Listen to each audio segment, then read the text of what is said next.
কি ব্যাপার? এরকম শব্দ কিসের? কেমন জানি ধূপধাপ আওয়াজ হচ্ছে। এমন শব্দের আওয়াজে কৃষক ও কৃষকের বউয়ের দুইজনেরই ঘুম ভেঙে গেল। আরে বউ, তুমি ভয় পেও না। তুমি কি ভয় পাচ্ছ? এমনি মনে হয় চালের ওপর কিছু পড়ছে। কৃষক তার বউকে সান্ত্বনা দিলেও সে মনে মনে অনেক ভয় পাচ্ছিল।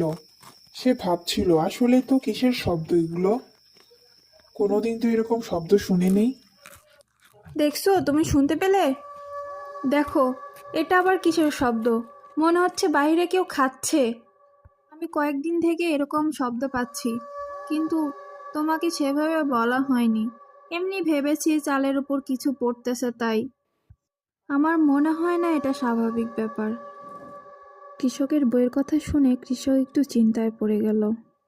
কি করা যায়?